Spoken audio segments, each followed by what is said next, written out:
അധ്യായം 15 അൽ ഹിജ്ർ. അവതരണം മക്കയിൽ. സൂക്തങ്ങൾ 99. മദീനയുടെ വടക്കു പടിഞ്ഞാറ് ഭാഗത്ത് ഇപ്പോഴും അൽ ഉല പട്ടണത്തിന് അല്പമകലെ സ്ഥിതി ചെയ്യുന്ന പ്രദേശമാണ് അൽ ഹിജ്ർ. സമൂദ് ജനത അവിടെയാണ് വസിച്ചിരുന്നത്. സ്വാലിഹ് നബിയാണ് അവരിലേക്ക് നിയോഗിതനായ പ്രവാചകൻ. 80-ാം സൂക്തത്തിലാണ് അധ്യായത്തിന്റെ പേര് പ്രയോഗിച്ചത്. തൊട്ടുമുമ്പുള്ള ഇബ്രാഹിം എന്ന അധ്യായത്തോട് ചേർന്നാണ് ഇതും അവതരിച്ചത്. പ്രവാചകനെ ധിക്കരിക്കുന്നവർക്കുള്ള കടുത്ത താക്കീതുകളും വിശ്വാസികൾക്കുള്ള സാന്ത്വന സന്ദേശവുമാണ് മുഖ്യ ഉള്ളടക്കം. ബിസ്മില്ലാഹിർ റഹ്മാനിർ റഹീം.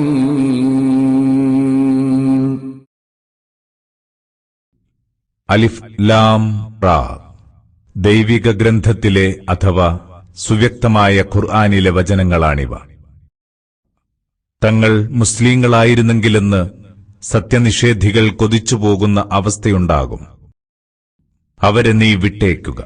അവർ തിന്നും സുഖിച്ചും വ്യാമോഹങ്ങൾ കടിപ്പെട്ടും കഴിയട്ടെ. വൈകാതെ അവർ എല്ലാം അറിയും. നിശ്ചിതമായ അവധി നൽകിക്കൊണ്ടല്ലാതെ നാം ഒരു നാടിനെയും നശിപ്പിച്ചിട്ടില്ല. ഒരു സമുദായവും നിശ്ചിത അവധിക്ക് മുമ്പ് നശിക്കുകയില്ല. അവധിയെത്തിയാൽ പിന്നെ പിന്തിക്കുകയുമില്ല. സത്യനിഷേധികൾ പറഞ്ഞു, ഉദ്ബോധനം ഇറക്കിക്കിട്ടിയവനെ, നീയൊരു ഭ്രാന്തൻ തന്നെ. നീ സത്യവാനെങ്കിൽ ഞങ്ങളുടെ അടുത്ത് മലക്കുകളെ കൊണ്ടുവരാത്തതെന്ത്? എന്നാൽ ന്യായമായ ആവശ്യത്തിനല്ലാതെ നാം മലക്കുകളെ ഇറക്കുകയില്ല. ഇറക്കിയാൽ പിന്നെ അവർക്ക് അവസരം നൽകുകയുമില്ല. തീർച്ചയായും നാമാണ് ഈ ഖുർആൻ ഉദ്ബോധനം ഇറക്കിയത്. നാം തന്നെ അതിനെ കാത്തുരക്ഷിക്കുകയും ചെയ്യും. നിനക്ക് മുമ്പ് പൂർവികരായ പല വിഭാഗങ്ങളിലും നാം പ്രവാചകന്മാരെ നിയോഗിച്ചിട്ടുണ്ട്. അവരുടെ അടുത്ത് പ്രവാചകൻ ചെന്നപ്പോഴെല്ലാം അവരദ്ദേഹത്തെ പരിഹസിക്കാതിരുന്നിട്ടില്ല. അവ്വിധമാണ് കുറ്റവാളികളുടെ മനസ്സുകളിൽ നാം പരിഹാസം കടത്തിവിടുന്നത്. എന്നിട്ടും അവരതിൽ വിശ്വസിക്കുന്നില്ല. പൂർവികരും ഇപ്രകാരം തന്നെയായിരുന്നു. നാം അവർക്ക് മാനത്ത് നിന്നൊരു വാതിൽ തുറന്നുകൊടുത്തുവെന്ന് വെക്കുക. അങ്ങനെ അവരതിലൂടെ കയറിപ്പോയിക്കൊണ്ടിരിക്കുന്നുവെന്നും. എന്നാൽ പോലും അവർ പറയും, നമ്മുടെ കണ്ണുകൾക്ക് മയക്കം ബാധിച്ചതാണ്. അല്ല, നാം മായാജാലത്തിനിരയായ ജനമത്രേ. ആകാശത്തു നാം രാശികളുണ്ടാക്കിയിരിക്കുന്നു. കാണികൾക്ക് അത് അലങ്കൃതമാക്കുകയും ചെയ്തിരിക്കുന്നു. ശപിക്കപ്പെട്ട സകല പിശാചുക്കളിൽ നിന്നും നാം അതിനെ കാത്തുരക്ഷിച്ചിരിക്കുന്നു, കട്ടുകേൾക്കുന്നവനിൽ നിന്നൊഴികെ. അങ്ങനെ ചെയ്യുമ്പോൾ തീക്ഷ്ണമായ ജ്വാല അവനെ പിന്തുടരുന്നു. ഭൂമിയെ നാം വിശാലമാക്കി, അതിൽ മലകളെ ഉറപ്പിച്ചു നിർത്തി. അതിൽ നാം നാനാതരം വസ്തുക്കൾ കൃത്യമായ തോതിൽ മുളപ്പിച്ചു. നാം അതിൽ നിങ്ങൾക്ക് ജീവനോപാധികൾ ഉണ്ടാക്കിവച്ചിരിക്കുന്നു, നിങ്ങൾ ആഹാരം കൊടുക്കാത്തവയ്ക്കും. എല്ലാറ്റിന്റെയും ജീവിതോപാധികളുടെ പത്തായം നമ്മുടെ വശമാണ്. നീതിപൂർവം നിശ്ചിത തോതിൽ നാം അത് ഇറക്കിക്കൊടുക്കുന്നു. നാം മേഘവാഹിനികളായ കാറ്റിനെ അയക്കുന്നു. അങ്ങനെ മാനത്തുനിന്ന് വെള്ളമിറക്കുന്നു. നാം നിങ്ങളെ അത് കുടിപ്പിക്കുന്നു. അതൊന്നും ശേഖരിച്ചു വെക്കുന്നത് നിങ്ങളല്ലല്ലോ. തീർച്ചയായും നാം ആണ് ജീവിപ്പിക്കുന്നതും മരിപ്പിക്കുന്നതും. എല്ലാറ്റിനെയും അനന്തരമെടുക്കുന്നതും നാം തന്നെ. നിങ്ങളിൽ നിന്ന് നേരത്തെ കടന്നുപോയവർ ആരെന്ന് നമുക്ക് നന്നായി അറിയാം. പിറകെ വരുന്നവരാരെന്നും നാം അറിയുന്നു. നിസ്സംശയം നിന്റെ നാഥൻ അവരെയൊക്കെ ഒരുമിച്ചു കൂട്ടും. അവൻ യുക്തിമാനും എല്ലാം അറിയുന്നവനും തന്നെ. നിശ്ചയമായും മനുഷ്യനെ നാം മുട്ടിയാൽ മുഴങ്ങുന്ന ഗന്ധമുള്ള കറുത്ത കളിമണ്ണിൽ നിന്ന് സൃഷ്ടിച്ചു. അതിനു മുമ്പ് ജിന്നുകളെ നാം അത്യുഷ്ണമുള്ള തീജ്വാലയിൽ നിന്ന് സൃഷ്ടിച്ചു. നിന്റെ നാഥൻ മലക്കുകളോട് പറഞ്ഞ സന്ദർഭം, നിശ്ചയമായും മുട്ടിയാൽ മുഴങ്ങുന്ന ഗന്ധമുള്ള കറുത്ത കളിമണ്ണിൽ നിന്ന് നാം മനുഷ്യനെ സൃഷ്ടിക്കാൻ പോവുകയാണ്. അങ്ങനെ ഞാൻ അവനെ രൂപപ്പെടുത്തുകയും എന്റെ ആത്മാവിൽ നിന്ന് അവനിലൂതുകയും ചെയ്താൽ നിങ്ങളെല്ലാവരും അവന് സുജൂദ് ചെയ്യുന്നവരായി തീരണം. അങ്ങനെ മലക്കുകളൊക്കെ സുജൂദ് ചെയ്തു, ഇബ്ലീസ് ഒഴികെ. സുജൂദ് ചെയ്യുന്നവരോടൊപ്പം ചേരാൻ അവൻ വിസമ്മതിച്ചു. അല്ലാഹു ചോദിച്ചു, സുജൂദ് ചെയ്തവരോടൊപ്പം ചേരാതിരിക്കാൻ നിന്നെ പ്രേരിപ്പിച്ചതെന്ത്? ഇബ്ലീസ് പറഞ്ഞു, മുട്ടിയാൽ മുഴങ്ങുന്ന ഗന്ധമുള്ള കറുത്ത കളിമണ്ണിൽ നിന്ന് നീ സൃഷ്ടിച്ച മനുഷ്യന് സുജൂദ് ചെയ്യേണ്ടവനല്ല ഞാൻ. അല്ലാഹു കൽപ്പിച്ചു, എങ്കിൽ നീ ഇവിടെ നിന്നിറങ്ങിപ്പോവുക, നീ ഭ്രഷ്ടനാണ്. ന്യായവിധിയുടെ നാൾ വരെ നിനക്ക് ശാപമുണ്ടായിരിക്കും. അവൻ പറഞ്ഞു, എന്റെ നാഥ, അവർ ഉയിർത്തെഴുന്നേൽക്കുന്ന നാൾ വരെ എനിക്ക് അവധി തന്നാലും. അല്ലാഹു അറിയിച്ചു, നിനക്ക് അവസരം തന്നിരിക്കുന്നു, നിശ്ചിത സമയം വന്നെത്തുന്ന ദിനം വരെ.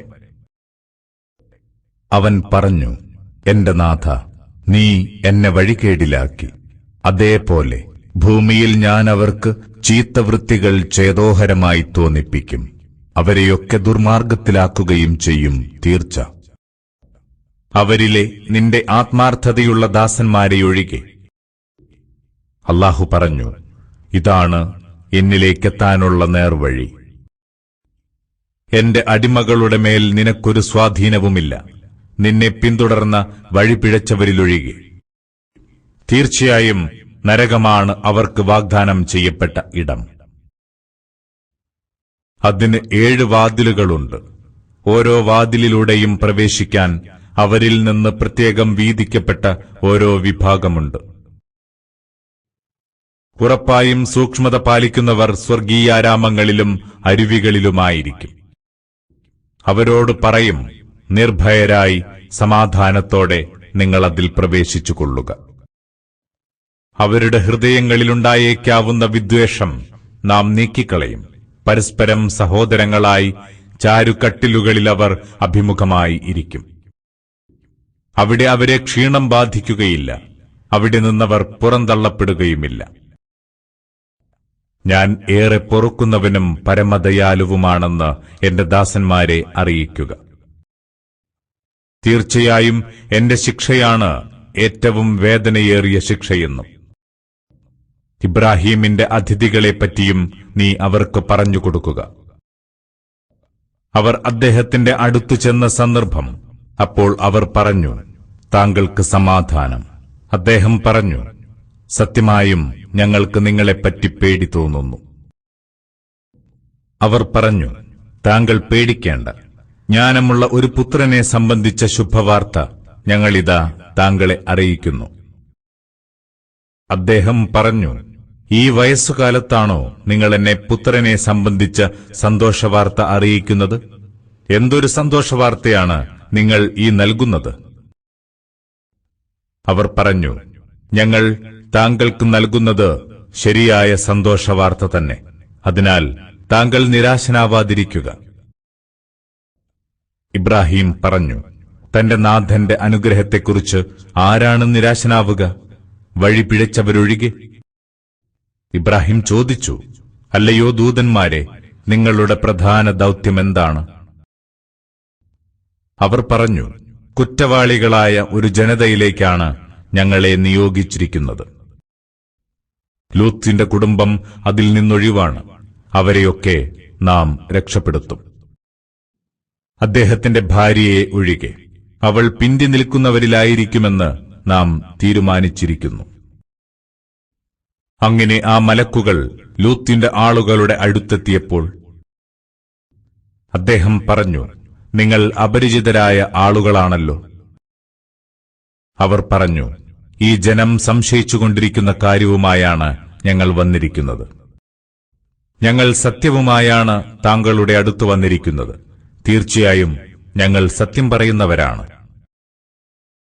അതിനാൽ രാവിന്റെ ഒരു ഖണ്ഡം മാത്രം ബാക്കി നിൽക്കെ താങ്കൾ കുടുംബത്തെയും കൂട്ടി ഇവിടം വിടുക. താങ്കൾ അവരുടെ പിന്നിൽ നടക്കണം. ആരും തിരിഞ്ഞു നോക്കരുത്. ആവശ്യപ്പെടുന്നിടത്തേക്ക് പോവുക. അഥവാ അടുത്ത പ്രഭാതത്തോടെ ഇക്കൂട്ടരുടെ മുരട് മുറിച്ചു മാറ്റുമെന്ന് നാം അദ്ദേഹത്തെ ഖണ്ഡിതമായി അറിയിച്ചു. അപ്പോഴേക്കും നഗരവാസികൾ ആഹ്ലാദഭരിതരായി വന്നെത്തി. ലൂത്ത് പറഞ്ഞു, നിശ്ചയമായും ഇവരെന്റെ വിരുന്നുകാരാണ്, അതിനാൽ നിങ്ങൾ എന്നെ വഷളാക്കരുതേ.